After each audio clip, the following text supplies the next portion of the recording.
Radio J. Les rendez-vous de l'Écuge. Lise Gutmann.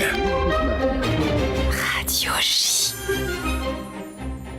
Les rendez-vous de l'Écuge, l'émission qui présente les points de vue et les programmes de l'espace culturel et universitaire juif d'Europe. Avec nous, Jean-François Strouf, administrateur de l'Écuge et de l'Institut universitaire Elie Wiesel. Bonjour Jean-François. Bonjour Lise, Chag Sameach. Chag Sameach. Alors nous sommes au dernier jour de cette trilogie dont nous avons parlé la semaine dernière. Yom HaShoah veHaGvura, Yom HaZikaron et aujourd'hui Yom HaAtzmaut. Oui, Lisa, la journée de l'indépendance de l'État d'Israël. Absolument. Et donc, à l'Écuge hier, nous avons célébré Yom HaZikaron, suivi à la nuit tombée de Yom HaAtzmaut pour les Israéliens de Paris, avec cette transition entre la commémoration pour toutes celles et tous ceux qui sont tombés soit dans les guerres, soit dans les actes terroristes, et brusquement la joie débridée. Aujourd'hui, c'est le 77e anniversaire de l'État d'Israël et ça signifie énormément à la fois pour les Israéliens de Paris mais aussi pour tous ceux qui sont attachés à Israël. Donc dans un lieu où on enseigne l'hébreu, où beaucoup d'événements sont bilingues français et hébreu, Israël et les sujets les plus brûlants tels que les 59 otages encore entre les mains des terroristes du Hamas sont au cœur de nos préoccupations. Et dont d'ailleurs une partie sont apparemment morts aussi. Absolument. Donc des nouvelles quand même très épouvantables. Alors on va écouter très vite un extrait musical de Makom Li Deaga de Matti Caspi. De quoi s'agit-il ? C'est une chanson sur un lieu pour l'inquiétude. À la lisière des cieux et du désert, il est un lieu lointain plein de fleurs sauvages, un petit endroit misérable et fou, un lieu reculé, un lieu pour une inquiétude. Là-bas, on raconte ce qui arrivera et l'on pense à tout ce qui est arrivé. Dieu s'y tient, regarde et veille sur tout ce qu'il a créé. Il est interdit de cueillir les fleurs du jardin et l'on s'inquiète terriblement, on s'inquiète.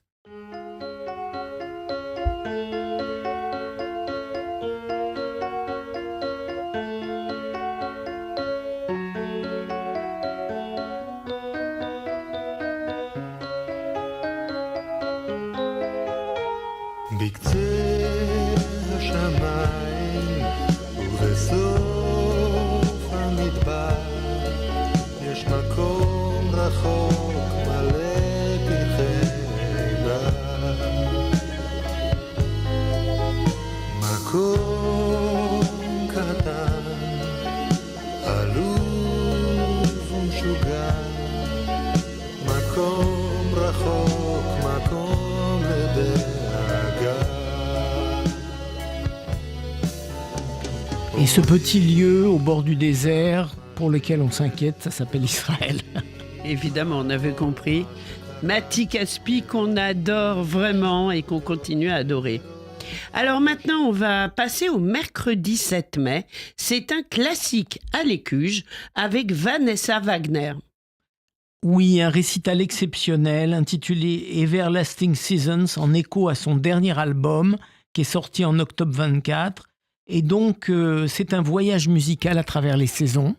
Ça tombe bien, le printemps s'y prête bien pour un voyage à travers les saisons, avec des choses assez exceptionnelles, du Tchaïkovski, des pièces lyriques d'Edvard Grieg, les impromptus de Jean Sibelius. Et c'est une artiste audacieuse que Serge nous fait entendre d'ailleurs.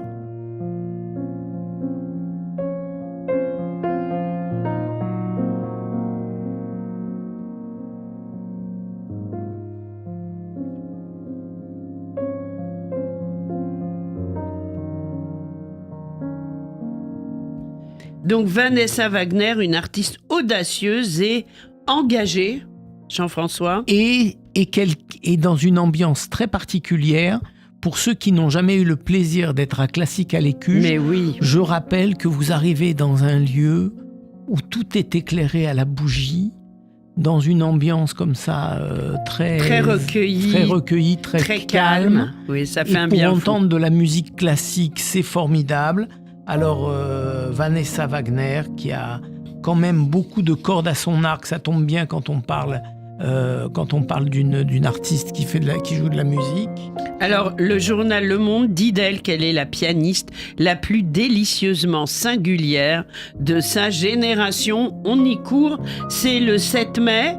À quelle heure? À 19h30. À 19h30. Voilà, une soirée musicale unique à l'Écuge. Avec un petit verre à la main, on peut comme ça s'asseoir sur des petites tables, dans un lieu cosy, à la bougie. Que demande le peuple? Exactement. Alors, elle jouera Piotr Ilyich Tchaïkovski, les saisons, Jean Sibelius, enfin beaucoup de choses. Alors, on va maintenant parler d'une autre forme de musique parce que il y a beaucoup de musique à l'Écuge et c'est le retour du chant profond juif avec une partie séfarade le dimanche 11 mai à 18h. Donc là, c'est en 2 parties. Et je trouve que c'est une belle idée d'avoir fait 2 soirées l'une derrière l'autre. L'une qui reprend le chant profond juif séfarade, avec des textes, des poèmes, du théâtre, des chants du monde, le voyage de l'âme juive autour de la Méditerranée.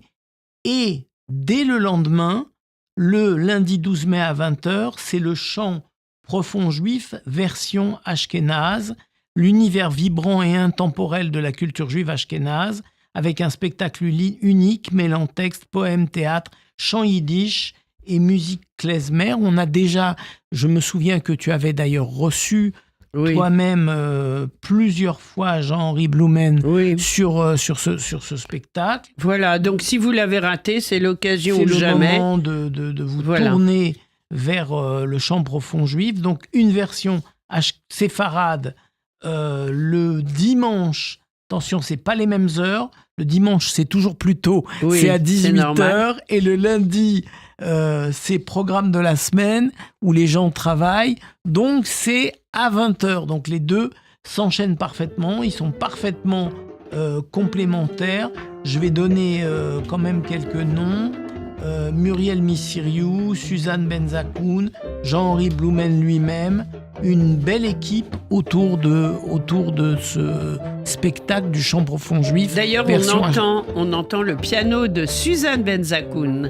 Quelques secondes.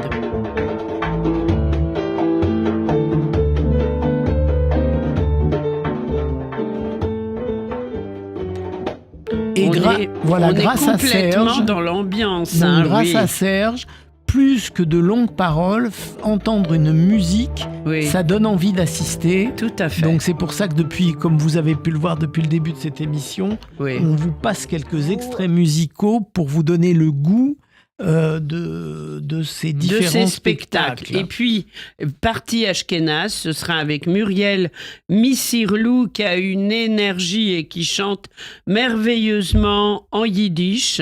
Donc, vraiment un très très beau spectacle. Et une fois n'est pas coutume, le lundi de Wiesel de Lionel Nakache se déroule certes en Zoom, mais Jean-François également sur place. Mais alors, oui. J'aimerais bien en parler un peu plus longuement. Bien cette sûr. fois-ci, on s'est donné un peu de temps. C'est une soirée assez exceptionnelle. Et si la mathématique... je m'excuse, le 12 mai à 19h. Absolument, tu as raison. Donc, il y a la possibilité de voir, comme d'habitude à l'Institut, en Zoom et en replay, cette soirée de Lionel Nakache. Mais ce qui est particulièrement intéressant, c'est qu'on peut aussi être dans la salle, assister et échanger avec le conférencier. Et ce thème me paraît vraiment très, très, très particulier. J'aurai le plaisir et la chance de présenter moi-même Lionel Nakache.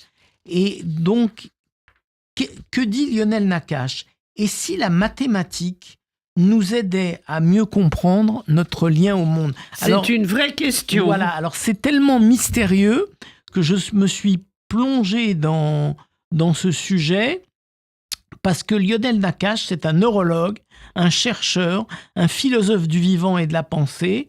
Avec la rigueur du scientifique et la sensibilité du penseur, il pose une question vertigineuse qui est quelque chose de temps en temps qu'il faut penser soi-même, c'est comment penser notre appartenance au monde. Et sa boussole inattendue, entre la distinction entre l'ensemble discret et des ensembles continus, il nous entraîne dans un voyage qui mène neurosciences, philosophie, judaïsme, mathématiques, psychologie et éthique, une variété de sujets absolument incroyables. Et il va prendre des exemples mathématiques. Sommes-nous des îlots isolés comme des données mathématiques, ou bien dans un monde fragmenté, les histoires de fractales.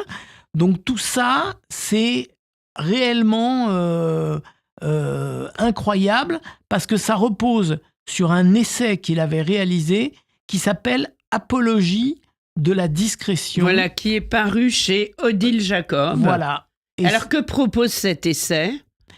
C'est justement tout ce sujet sur repenser le monde, réfléchir. Et j'aime bien le terme d'apologie de la discrétion, parce qu'il dit énormément de choses. Et si, au lieu de valoriser ce qui s'auto-valorise, on valorisait ce qui est discret, ce qui ne se met pas en avant, et que c'est aussi une manière, j'allais dire, de respiration profonde de ce que nous sommes par rapport à l'univers. Donc ça va être... Et à travers les mathématiques, je pense que c'est peut-être le cours la leçon des lundis de Wiesel, dans la mesure où en plus c'est en présentiel, où il faut être là. Alors, à propos de Lionel Nakache, il est neurologue et universitaire français. Il est professeur de médecine en physiologie à la Pitié-Salpêtrière et spécialiste des neurosciences cognitives et encore beaucoup d'autres choses. Donc, c'est vraiment un lundi de Wiesel à ne pas rater, d'autant plus que c'est ou sur place ou en visio. Voilà, alors si vous avez l'occasion comme ça d'aller à une conférence de l'Institut Wiesel, celle-là, elle est sur place, donc il ne faut pas hésiter à venir. Bien sûr. Alors justement, pour venir, un site, Jean-François. Ecuche.fr. Un téléphone. Le 01 53 20 52 52. Et une adresse. Qui est toujours le 119 rue Lafayette, dans le 10e, au métro Gare du Nord ou Poissonnière, avec plein de bus qui arrivent et un parking à proximité si vous êtes véhiculé. Exactement. On termine avec Vanessa Wagner. Tikkun, c'est la réparation et c'est important en ce jour de Yom Ha'atzmaut. Je souhaite Chag Sameach à toute l'équipe de l'Écuge et à toi aussi, Jean-François, et bien à sûr. toutes nos auditrices et nos auditeurs, à toute l'équipe de Radio J. On le dit avec beaucoup de force, Chag Sameach. Voilà. Merci, à la semaine prochaine, même heure, même studio.